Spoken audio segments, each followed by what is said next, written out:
Hello every one, welcome to FSR live. Real Madrid summer windows സൈനിങ്ങളെ പറ്റിയാണ് നോക്കാൻ പോകുന്നത്.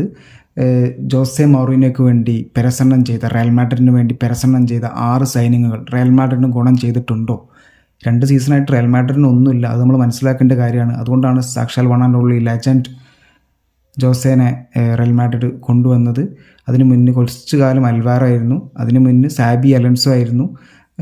അവർക്കൊന്നും ചെയ്യാൻ പറ്റാത്തത് ജോസെ മൗറിനോയ്ക്ക് ചെയ്യാൻ പറ്റും എന്നുള്ളത് കൊണ്ട് തന്നെയാണ് പെരസന്നൻ ജോസേനെ കൊണ്ടുവന്നത്.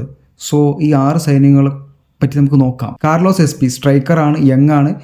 വിനീഷ്യസും എംബാപ്പെ ഉള്ളതുകൊണ്ട് തന്നെ ചാൻസസ് വളരെ കുറവായിരിക്കും. എന്നാൽ കിട്ടിയ അവസരത്തിൽ എന്താണ് പെർഫോമൻസ് അതടിസ്ഥാനപ്പെടുത്തിയിരിക്കും ബാക്കിയൊക്കെ. പിന്നെ ബെർണാർഡോ സിൽവ എക്സ്പീരിയൻസ്ഡ് മിഡ്ഫീൽഡറാണ്. പക്ഷേ ഈ കഴിഞ്ഞ വേൾഡ് കപ്പിൽ പെർഫോമൻസ് നോക്കുകയാണെന്നുണ്ടെങ്കിൽ പ്ലേയിങ് ടൈം കുറവായിരുന്നു, ഫോമില്ല, പിന്നെ ഏജും ആയിട്ടുണ്ട്. സോ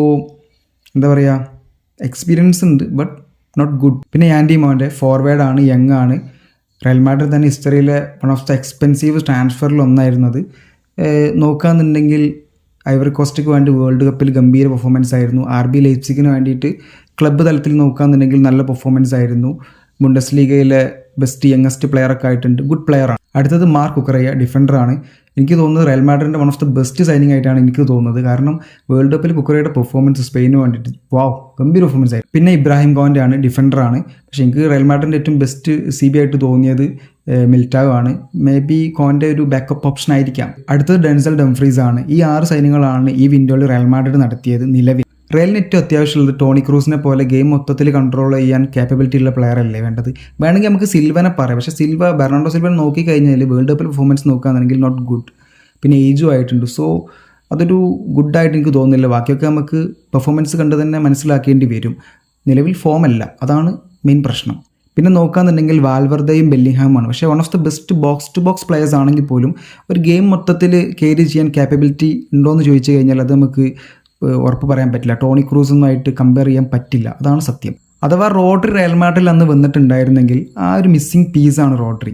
സോ അന്ന് തന്നെ ഞാൻ പറഞ്ഞതാണ്, അങ്ങനത്തെ കുറച്ച് റൂമേഴ്സൊക്കെ വന്ന സമയത്ത്, റയൽ ടു റോഡ്രി എന്നുള്ള റൂമേഴ്സ് വന്ന സമയത്തെ പറഞ്ഞതാണ്, റയൽ മാഡ്രിഡ് ഇല്ലാത്തൊരു മിസ്സിങ് പീസാണ് ശരിക്കും റോഡ്രി. സോ ഗെയിം മൊത്തത്തിൽ കൺട്രോൾ ചെയ്യാൻ ക്യാപ്പബിലിറ്റി ഉള്ള കളിക്കാരനാണ് റോഡ്രി. റയൽ മാഡ്രിഡിൻ്റെ സൈന്യങ്ങളെ പറ്റി ഇതാണ് എൻ്റെ അഭിപ്രായം, നോട്ട് ഗുഡ്. അത്ര അടിപൊളിയല്ല റയൽ മാഡ്രിഡിൻ്റെ ഈ ട്രാൻസ്ഫർ വിൻഡോയിലെ സൈനിങ്, എനിക്കങ്ങനെ തോന്നിയത്. സോ എന്താണ് നിങ്ങളുടെ അഭിപ്രായം?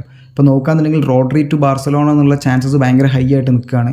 അഥവാ അങ്ങനെ നടക്കുകയെന്നുണ്ടെങ്കിൽ തന്നെ one of the best midfielder ഒരു ടീം, ലോകത്തിലെ തന്നെ one of the best midfielder ഒരു ടീമാവും ബാർസലോണ. കാരണം റോഡ്രി, പെഡ്രി മിഡ്ഫീൽഡ് ഗംഭീരം തന്നെ ആയിരിക്കും. സോ ആദ്യമായിട്ട് കാണുന്ന ആൾക്കാർ സബ്സ്ക്രൈബ് ചെയ്യുക. Thanks for watching.